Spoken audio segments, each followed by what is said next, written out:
কার তোমাদের সবাইকে সানা smile education সেন্টারে স্বাগত জানিয়ে আজকের পর্বটি শুরু করছি। আজকে তোমাদের জন্য নিয়ে চলে এসেছি, তোমরা যারা ষষ্ঠ শ্রেণীর ফার্স্ট ইউনিট টেস্ট পরীক্ষা দেবে তোমাদের জন্য রায় ও মার্টিন প্রস্তুত বিচিত্রা থেকে আজকে সমাধান করে দেখাবো ভূগোল বিষয়ে মডেল 7 এবং মডেল 8-এর যে সমস্ত ছোট ও বড় প্রশ্নগুলো আছে সমস্ত প্রশ্নের উত্তর তোমাদের সমাধান করে দেখাবো। চলো দেরি না করে মূল বিষয়ে যাওয়া যাক। তার আগে বলি, তোমাদের আগের ভিডিওতে আমরা ভূগোল বিষয় 1 থেকে 6 নম্বর মডেল সেট সমাধান করে দিয়েছি। ইতিহাসেরও আমরা 1 থেকে প্রায় 8 নম্বর মডেল সেট সমাধান করে দিয়েছি। দেখতে থাকো আমাদের চ্যানেলটি।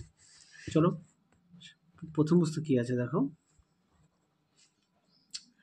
সূর্যরশ্মির কত কোটি ভাগের 1 ভাগ মাত্র পৃথিবীতে এসে পৌঁছে? উত্তরটা হবে অপশন বি 200 কোটি। পরেরটা দেখো, পৃথিবীর সর্বনিম্ন স্থান মারিয়ানা খাত কোন মহাসাগরে অবস্থিত? এটা উত্তর হবে অপশন বি প্রশান্ত মহাসাগর। পরবর্তী প্রশ্ন দেখো, পৃথিবীর অক্ষ কক্ষতলের সঙ্গে কত ডিগ্রি কোণে হেলে থাকে? এটা উত্তর হবে 66.5 ডিগ্রি। চলো পরবর্তী প্রশ্ন আমরা দেখব কি আছে। 2-এর 1 দাগের প্রশ্ন, ভারতের বৃহত্তম রাজ্যটির নাম কি? এটা উত্তর হবে রাজস্থান। পরবর্তী প্রশ্ন দেখো, 2 দাগের, ভারতের দীর্ঘতম হিমবাহের নাম কি? উত্তরটা হবে সিয়াচেন, যার দৈর্ঘ্য হচ্ছে 76 কিলোমিটার। পরবর্তী প্রশ্ন দেখো, 3-এর 1 দাগের কি আছে, ভারতের পূর্ব দিকে, পশ্চিম দিকে, উত্তর দিকে, দক্ষিণ দিকে কি কি আছে? চলো উত্তরটা দেখো, দেখে না সেই সীমানাটার মধ্যেই পেয়ে যাবে। হ্যাঁ, ভারতের সীমাটা তোমরা ভালো করে পড়বে, এর মধ্যে উত্তরটা পেয়ে যাবে। উত্তর পশ্চিমে আছে, পশ্চিমে রয়েছে, দক্ষিণে আছে, পূর্বে আছে। ঠিক আছে, চলো পরবর্তী প্রশ্ন দেখো। পরবর্তী আমরা প্রশ্ন দেখব কি আছে, 2 দাগের, ভারতের প্রতিবেশী দেশগুলোর নাম লেখো। চলো উত্তরটা দেখো, দেখে নাও প্রতিবেশী দেশ কাকে বলে আগে, সবার আগে আমরা দেখব, তারপরে দেখে নাও ভারতের প্রতিবেশী দেশগুলো: চীন, নেপাল, ভুটান, পাকিস্তান, আফগানিস্তান, বাংলাদেশ, মায়ানমার, শ্রীলঙ্কা ও মালদ্বীপ। চলো পরবর্তী প্রশ্ন দেখো কি আছে।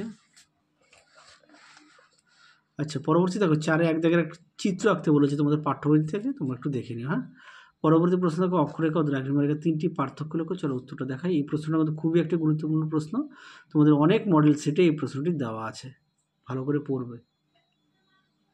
দেখে নাও অক্ষরেখা ও দ্রাঘিমারেখার পার্থক্য সুন্দর করে দেওয়া আছে, আর অবশ্যই কিন্তু তোমরা বিষয়গুলো উল্লেখ করবে। আস্তে আস্তে তোমরা উঁচু ক্লাসে উঠছো, অবশ্যই কিন্তু বিষয় উল্লেখ করতে হবে। চলো উত্তরের বাকি অংশটুকু দেখো, দেখে নাও সুন্দর করে দেওয়া আছে।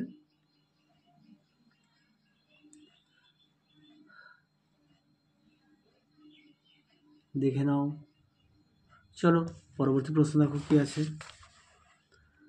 পরবর্তী প্রশ্ন আছে 5-এর 1 দাগে, সিন্ধু নদের গতিপথ বর্ণনা করে। দেখো উত্তরটি, দেখে নাও সিন্ধু নদের গতিপথ বর্ণনা সুন্দর করে দেওয়া আছে, পয়েন্ট দিয়ে দেওয়া আছে, তোমরা অবশ্যই ভালো করে পড়বে।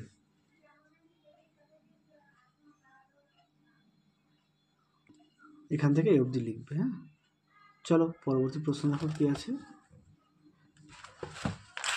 পরবর্তী যে শেষ প্রশ্নটি আছে, উপদ্বীপীয় মালভূমি। হ্যাঁ, এই প্রশ্নটি তোমরা তোমাদের একটু পাঠ্য বই থেকে একটু দেখে নিও।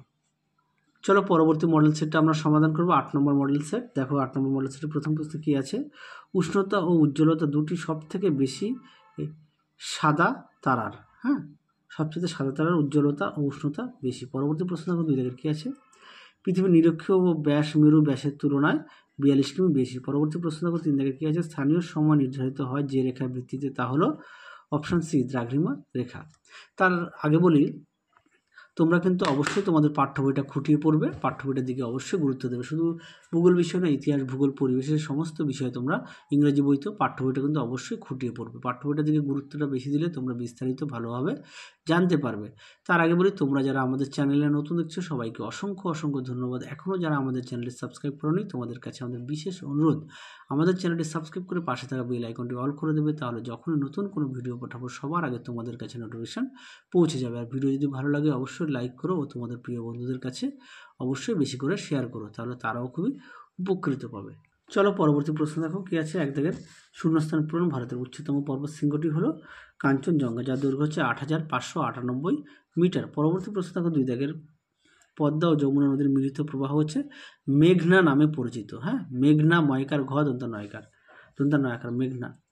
পরবর্তী প্রশ্ন দেখো 3-এর 1 দাগে, প্রবাল দ্বীপ কি? ভারতের একটি প্রবাল দ্বীপের নাম লেখো। চলো উত্তরটা দেখো,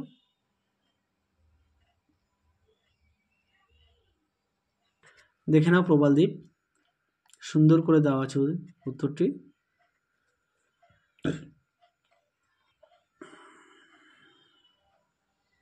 দেখে নাও উদাহরণটা সুন্দর করে এই পর্যন্ত লিখবে। দেখো ভারতের লাক্ষাদ্বীপ পুঁজি ছোট বড় সব দ্বীপই প্রবাল দ্বীপ। চলো পরবর্তী প্রশ্ন দেখো। পরবর্তী প্রশ্ন দেখো কি আছে, উপসাগর ও উপদ্বীপ কাকে বলে? চলো প্রশ্ন উত্তরটা দেখো। দেখে নাও উপসাগর কাকে বলে আর উপদ্বীপটা দেখে নাও কাকে বলে। সুন্দর করে দেওয়া আছে, এখান থেকে এই পর্যন্ত উপসাগর লিখবে আর উপদ্বীপ লিখবে এখান থেকে এই পর্যন্ত। অবশ্যই উদাহরণ দেওয়া আছে, একটু তোমরা দেখে নিও। উপসাগর উদাহরণ দেওয়া আছে।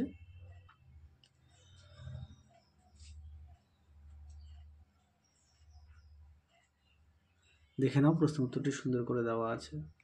পরবর্তী প্রশ্ন দেখো কি আছে, নিরক্ষরেখা কাকে বলে? আচ্ছা আমি শুধু নিরক্ষরেখা কাকে বলে দেখাচ্ছি, আর আর এইটুখানি অংশ যে ছবি দেওয়া আছে তোমাদের পাঠ্য বই থেকে একটু চিত্রগুলো দেখে নিও। দেখে নাও নিরক্ষরেখা কাকে বলে, উত্তরটি তোমরা এখান থেকে এই অবধি লিখবে আর বৈশিষ্ট্যটা দেখে নাও সুন্দর করে দেওয়া আছে। দেখে নাও এই পর্যন্ত লিখবে। চলো পরবর্তী প্রশ্ন দেখো।